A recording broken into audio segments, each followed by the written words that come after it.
So dual insurance is a frequently asked question. That means you've got two policies that are covering exactly the same thing.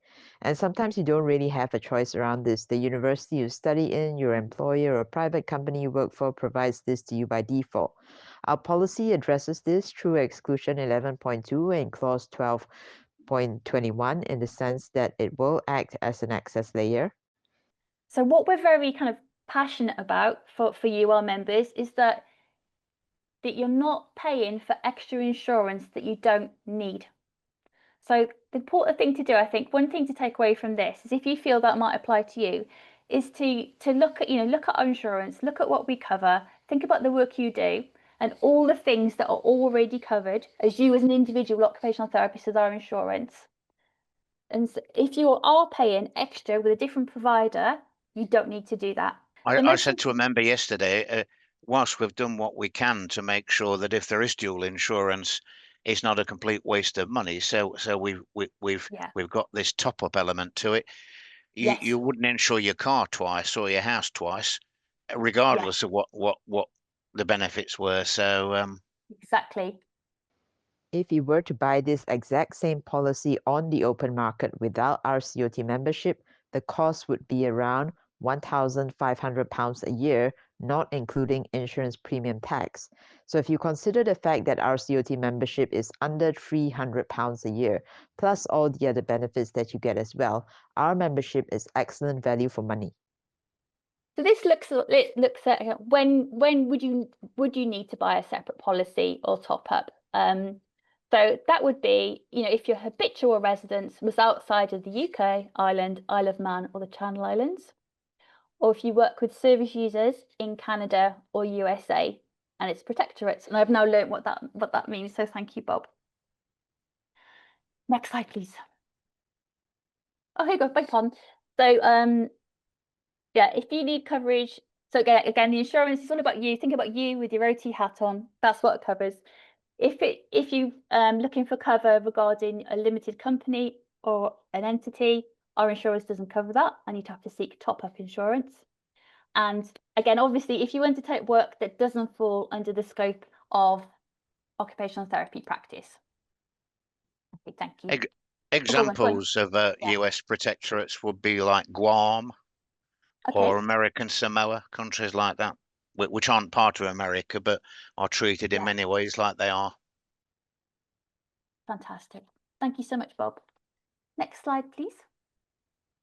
So if you are sitting there thinking, gosh, I am, maybe I am dually insured, the important thing to do is to show the broker the RCOT policy and ask them to exclude any elements that are already included in the RCOT policy. Is there anything else you'd want to add there, Bob, or any sort of advice regarding that? Because I know you have lots of conversations with members about this. You occasionally get, I had one yesterday where I said, oh, well, the people I'm working for won't accept your confirmation of cover. And the point I made was, well, Aon are one of, if not the largest insurance broker in the world. And throughout all sorts of different sectors, construction, haulage, whatever it is, our letters confirming cover are universally accepted as evidence of cover. And I think the only times I've ever encountered anybody telling me they're not acceptable is from the occasional call I've had from a member. So, that always surprises me when I do get one. Brilliant. Thank you, Bob. And then next slide, please. So if you need, sometimes an employer or prospective employer wants to see evidence of your specific insurance certificate with your name on it, then you just need to contact Aon, give them obviously your name and your membership number, your RCOT membership number, and you'll be given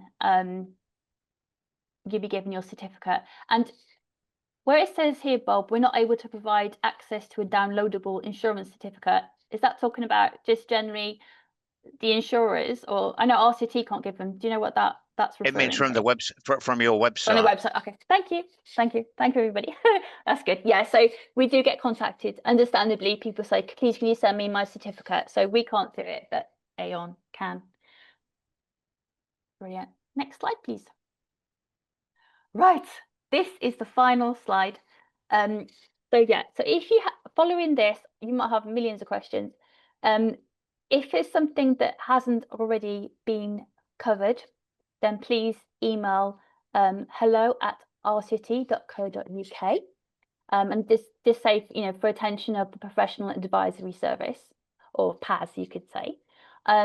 If you want to get in touch with Aon, details on the QR code, but also the links in the presentation as well, the QR codes will take you to the insurance pages.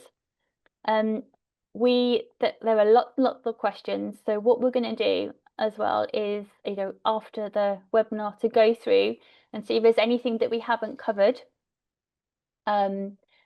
We will then send we'll update our insurance frequently asked questions so people have access to that. So great. Yeah. Well, yeah, go on, Julian.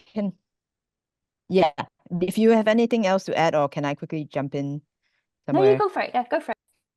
Oh, okay, yeah. I just wanted to say, I mean, as I was going through the slides earlier, I meant to mention this, but so there are quite a number of questions coming in specifically about independent practice. The recording is going to be, we are going to have a copy of the recording in the independent practice professional network resources section, but also at the same time, there is going to be supplementary information developed on independent practice, because I know we just don't have time to address them all in this webinar. And, this is for, this webinar is for the general audience. So for independent practice specific questions, I will be addressing them in the supplementary information in our professional network. Please make sure you've signed up to RCOT communities and you've connected yourself to the network, and you'll be notified when I get that uploaded with the recording. Yep. The RCOT policy was updated just this year. So this year is a brand new insurance provider. So that's how you have the information that we have. Yeah. And Bob, I don't know if you want to quickly cover about topping up policies. About what, sorry? So there's a question in the chat about, can you top up the current Aon policy? Can you top it up? Not for ourselves, because the regulations which govern a single policy covering getting on for 40,000 individuals doesn't allow any variation whatsoever. You would have to take it. I mean, in terms of topping it up, I don't know if people are meaning in terms of the level of cover.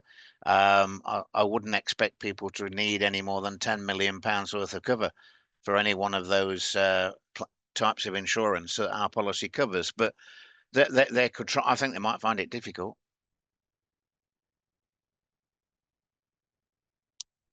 Okay.